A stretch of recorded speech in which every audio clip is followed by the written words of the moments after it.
Hi, everybody. Steve Paikin here. I think we have a bit of a special treat for you this week. You know, most of the time on this podcast, we're talking to newsmakers and politicians and tackling some of the tougher issues that are taking place in Canada these days. We're going to get away from that this week. A few weeks ago, I was invited to interview somebody at the Forest City Film Festival in London, Ontario. Why? Well, because I happen to know pretty well, in fact, I've known him my whole life, the guy who was the man of the hour. Let me take you back. Several years ago, there was a program on television. It was the #1 rated drama on North American television. It was called House, and it was starring Hugh Laurie, you know, that fantastic, brilliant British actor. Well, the show was created by a guy from London, Ontario named David Shore, and it just so happens that I've known David Shore my whole life. Our dads were roommates at the University of Western Ontario.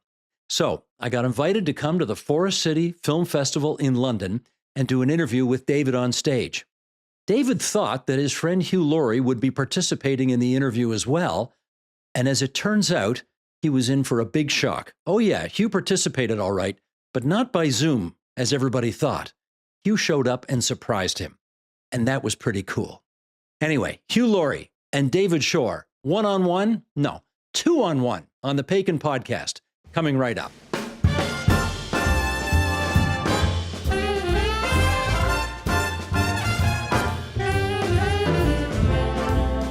The Paikin Podcast One-on-Ones, presented by Beer Canada. Here's the first thing I want to know. You did not know he was coming here, right? I did not know. When did you find out? When he walked, probably about 3 seconds after he walked through the door. Even when he was walking through the door, it didn't process. I'm watching some sort of video, apparently. But what did you think was going to happen? I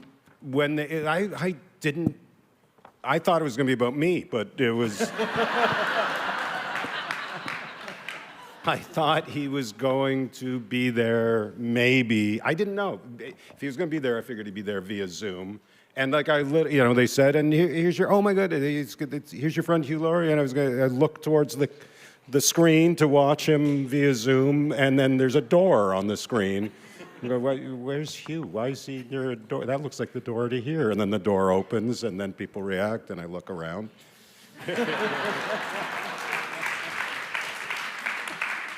Hugh, could you describe what you saw in David when you saw the look of surprise on his face? I don't think I've ever surprised David before. In 15, 20 years, I don't think I've ever surprised him or seen him surprised by anybody else. He's a very cool, laconic sort of a fellow. So to see him stutter or stagger in any way is immensely satisfying. And I look forward to doing it again. You obviously did not have to be here. I think everybody would have understood if you wanted to do this from the other London via Zoom. So why are you here? You mean the way Freddie Highmore did it? Yes, that would have been the cheaper option, and that did actually occur to me when I was halfway across the Atlantic on Thursday. I thought, this is the stupidest thing I've ever done. This just makes no sense at all. But no, I'm so thrilled to be here, and it's so the award is so deserved. Of the things I owe David are incalculable. So I owe him everything. It's been the most extraordinary adventure we had together. But the adventure was created by him, and I just got adventure wouldn't have happened without him. Now, come on. I actually have cast so many people in my head who would have done House, and I just kept... In fact, it varied from day to day. I would say, Oliver Platt, he would have been great. Yeah, I did that every day. You would grant that he maybe owes you a little something as well. I understand you feel you owe him, but he kind of owes you too, right? I'm not sure he thinks that. I don't know. When he got his star on the Walk of Fame, I showed up. But that was me driving across town. and at that point, I felt we were even. So Can we do a little... Yeah. Okay. I owe him. Can we do a little back history here? Because I think this audience would like to know a little bit more about the relationship between you two and how much of it existed before House and then what happened to it after House. So, David, how well did you know Hugh before you cast him? I knew his work, a little bit of his work. He was the dad in Stuart Little.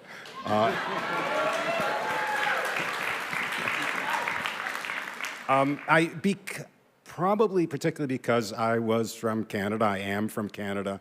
I had watched... What? I'd watched a lot of his comedies, and I thought they were brilliant, and I was a massive fan, and when I was told he was going to audition for this part, I went, oh, I hope I get to meet him, but he's completely wrong for this part. And then he put himself on tape and was a genius. I mean, you can see that audition on YouTube, and it was the part. It was there from, we hadn't even spoken to each other. He hadn't even read the entire script at that point. No. And he had just read those scenes and was just perfect. Why did you think he would not be right for the part? Because what was...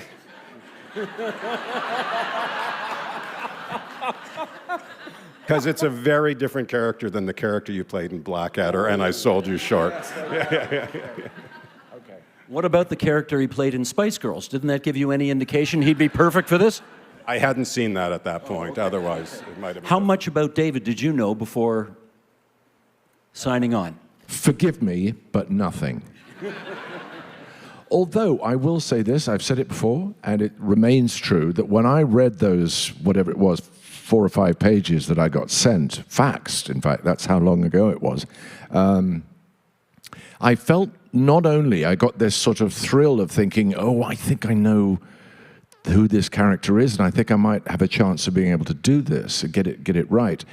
But I also thought, and this is even rarer, I thought I know the person who's written this. I feel like I know the way they think and the way their attitude to the world.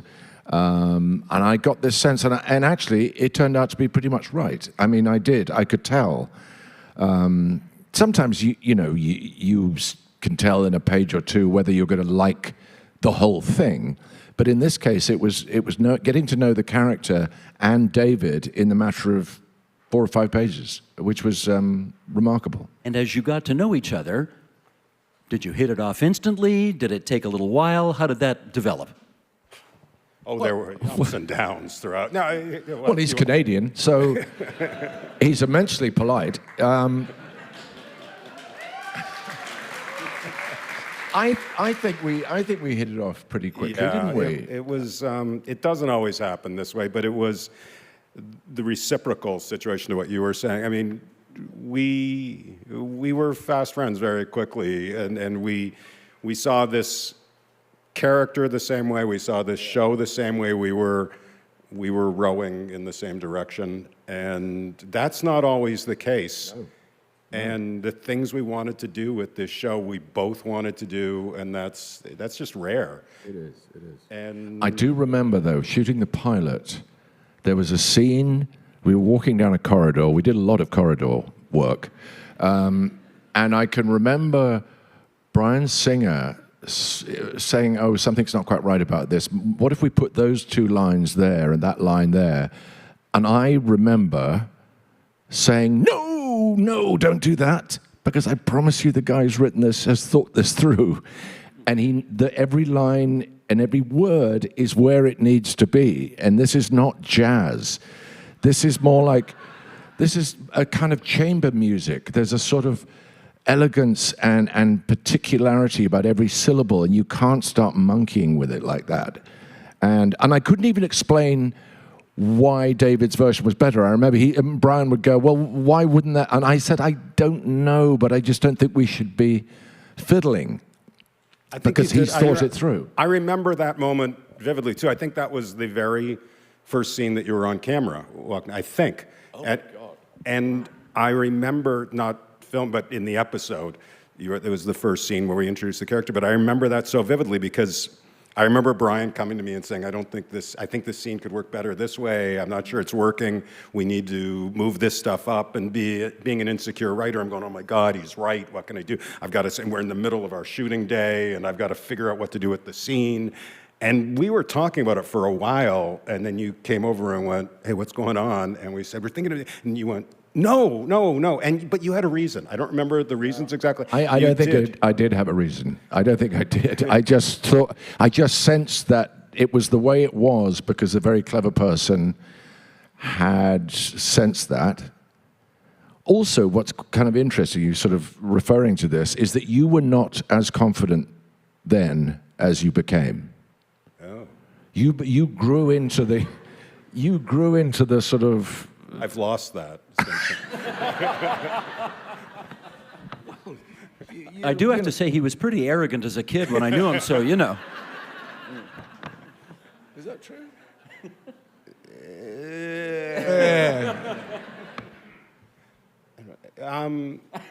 No, I think it is true. The longer the show went, the more, frankly, I felt I was able to stand up to directors and network respectfully, but I felt, maybe because I knew I had you behind me, that I knew the show better than they did, I guess, yeah. Who made the decision that House should not have the same accent as Hugh? I guess I did, yeah. I mean, it was in some ways, it was written before we cast him, and our director wanted an all-American guy, and there's a story of Hugh's tape coming in, and Brian just coming to, this is our guy, this is the guy, this is the all-American guy we need.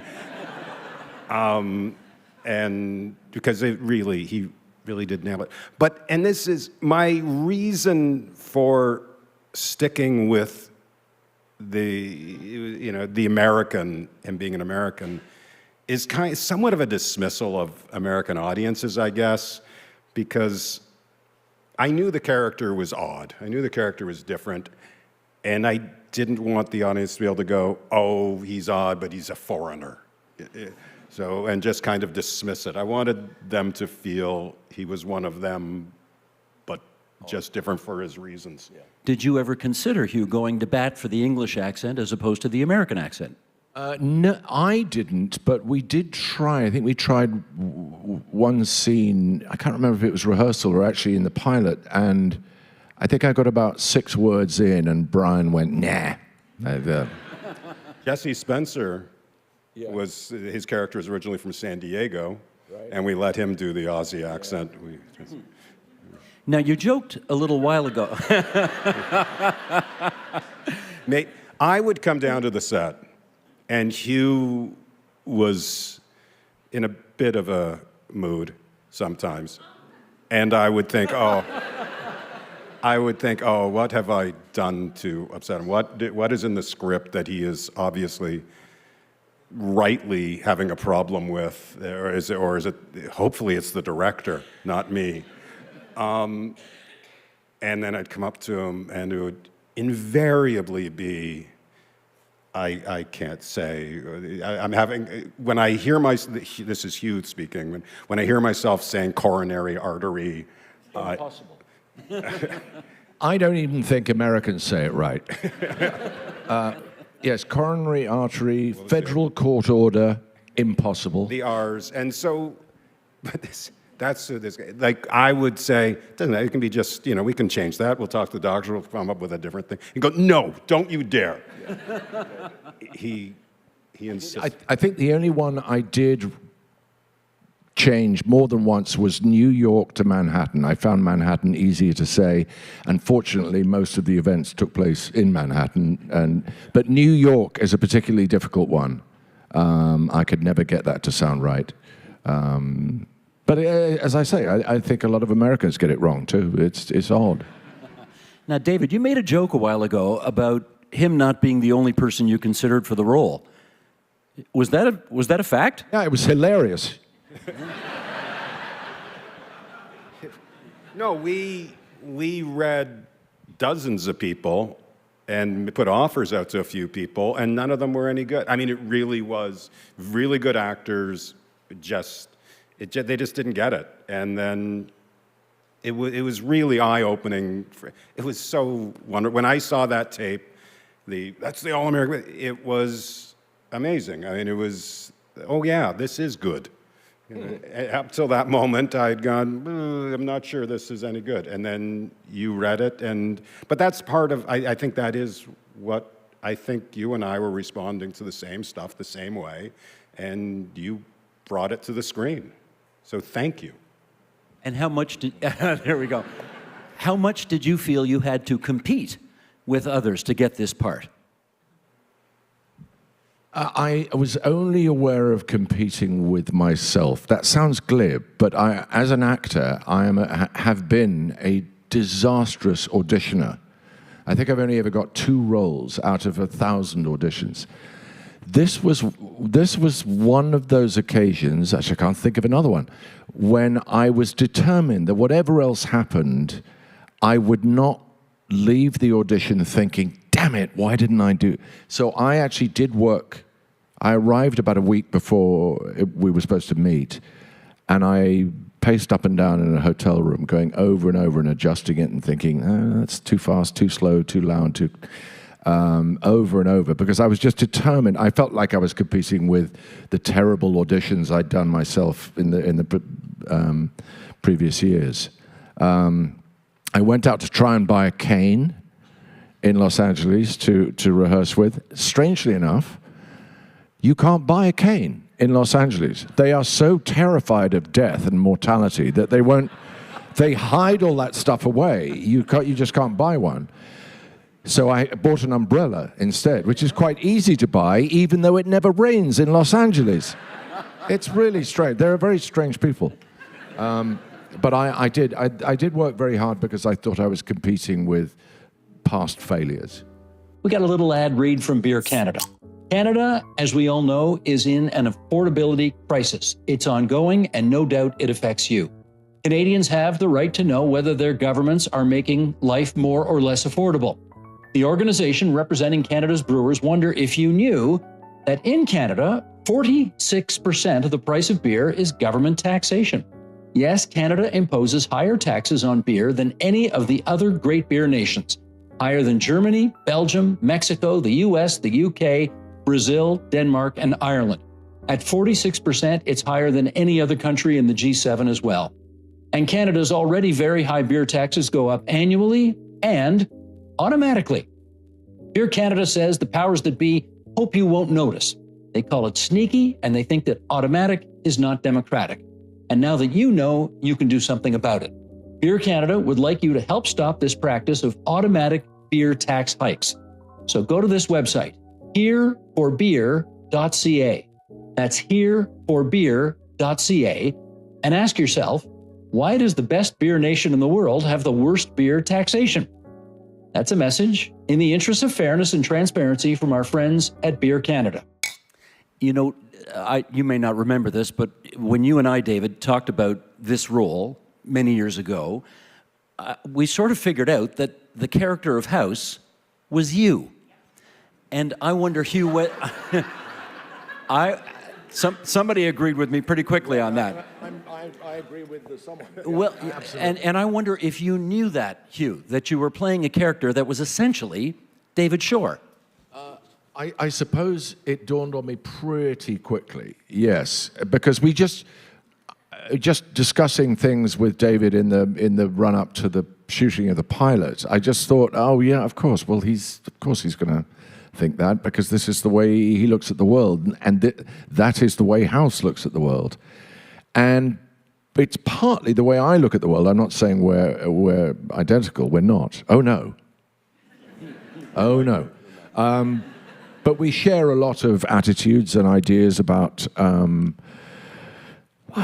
medicine, science, rational thought, society, politics. You know, we do share a lot. But yes, we pretty quickly I realized that he was House. Yeah. And when you go ahead, David. Sorry. No medical degree. I'm obviously not as smart as Dr. House, but yes, it was my the things he ranted about were things I believed in very strongly. Yes. I mean, his curmudgeonly side is definitely you. Sorry. Thank you. Yeah. No, it was at the beginning of the show. People, what's he based on? And he was based on Sherlock Holmes a bit. And, is there somebody that inspired? And when he was an asshole, when he was just an asshole at the beginning of the show, people just thought he was an asshole, which he was much more than that. But I didn't want to say it was me because he was an asshole. And then it evolved into this sex symbol, and it became even more awkward for me to say it was me. So I brought the asshole, and he turned it into a sex symbol.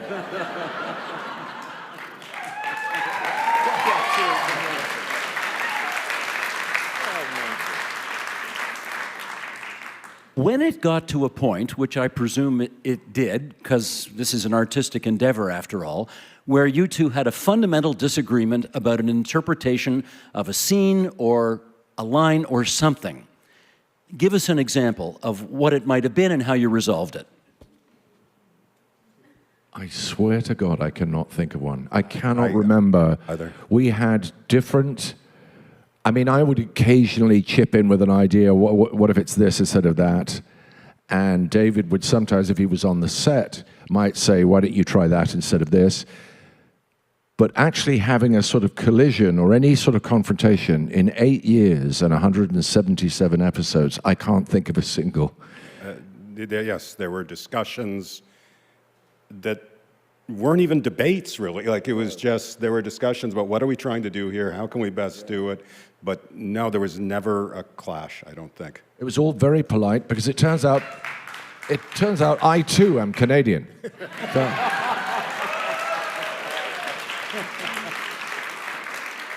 So it never got to a point where you two might have had to go into a back room and hash it out and stop speaking for a week, or that never happened? God, how disappointing. I mean, okay.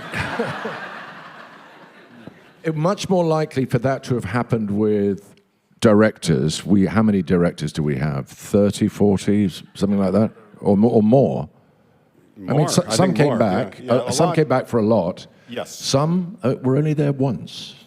Yes. And then mysteriously disappeared. That happened a few times, but even that wasn't frequent. No, it was, no, there were conflicts on set with various things, but not that, no. Yeah. And it was, overall, frankly, it was the first thing I'd created. I'd worked in Hollywood, it was the first thing I'd actually created, and I didn't realize until after it was all done exactly how lucky I was. The process, in so many ways, was just, I had more trouble on shows I've done since then, which I would have thought. I thought I'm coming off House, I'm gonna get to do whatever the hell I want to do now. But turns out when I hadn't done anything, they would let me do whatever the hell I wanted to do, basically. So there was, again, you'll forgive me for sort of prying here, but there was never a moment where you said, look, I know the character is a schmuck, but can you dial it back 10% or something like that? I mean, that was one of the things we talked about, is exactly how far you can go. One can go with that, but and we weighed that, and there were situations where it was like. I mean, forgive me for dissecting your strategy and narrative technique, but what the great thing, the brilliant thing about David's creation is that by giving the central character, who is, as you say, an arsehole, by placing him in a position of pain, constant, unremitting pain, you buy a certain sort of sympathy from the audience. When I say buy, I don't mean it's a cheap thing to, but it does have, undeniably has that effect, that the pain caused him to behave the way he did, and it also engendered a kind of tolerance in the audience that I don't think they would have extended if I'd been some sort of strapping quarterback who could, just carve a sway through the hospital. I think the fact that he was damaged and in pain was absolutely critical to the conception of the character. And I don't mean to say that it was a ploy, but it made perfect sense that he was the way he was because of the condition that he was in. Well, let me follow up with this because, I mean, there are obviously many reasons why the show works at many levels, but certainly one of them is that you two, I guess, as a combination, are so convincing when it comes to the actual medicine of the show.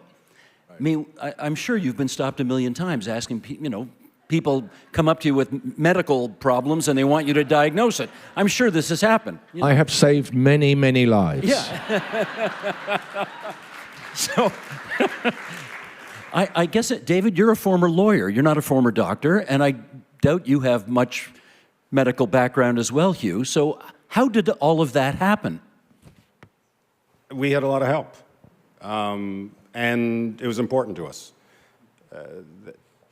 Especially when you're on TV in America, and then when you're on TV around the world, and you've got millions and millions of people watching you, you realize and we were doing a thing about rare diseases, but even if it was like 1/10 of 1%, it meant we had 1,000 people or whatever the number is watching who suffered from that condition. So we would say we didn't want to give false hope and we didn't want to give false fear. And so it was important to us that we be accurate, and so we had a lot of people helping us. I mean, I know you could say I was convincing because I was a good actor, which would be true, but it feels like there was just something so much beyond that, a level of research maybe that you did into medicine that allowed you to convey that? Strangely enough, my father was a doctor, and my son is now a doctor. I'm the ham in the middle of the sandwich. And also, Jesse Spencer comes from a family of doctors. Lisa Edelstein, family of doctors. Medicine was overrepresented in the cast, which is an odd thing. I don't know why it turned out that way, but it did.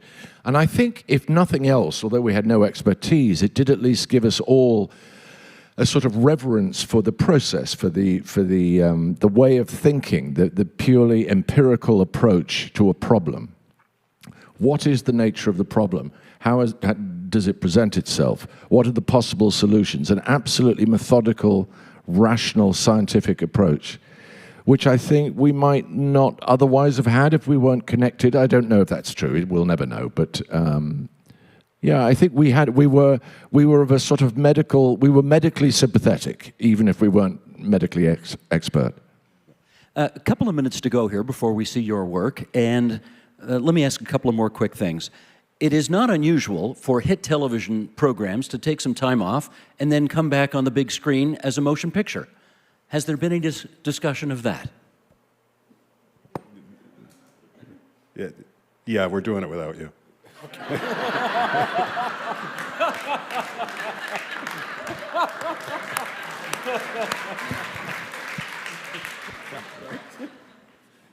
Probably not. I'm sorry. I like the way it ended. I like what we did. As you said at the end, House leaves the party before anybody asks them to leave the party, and better to leave early than to leave late. Yeah. But I just wouldn't want to do it badly, so. So then do it well. I don't. Okay, we're going to do it. Thank you. You've talked me into it. And just finally, 177 shows. I mean, you guys had a hell of a run. What stays with you? Friendship. Well, that's of course. Yeah. I should have let you give an answer and then do that. Well, there are all sorts of fragments that pop into my head. Just walking down the street, I could suddenly remember a line or a moment that either went well or went disastrously badly. But overall, I think I did just love the world that David had created. It was sort of real, but not. It was a kind of enchanted forest where, magical things happened. People were brought back from the jaws of death most of the time. And it also, I hope, the fact that it gave people an understanding of the fact that the practice of medicine is almost as much art as science, that as brilliant as these people may be, it's not just a question of a blood test, you press a button, you get an answer saying this is what you've got.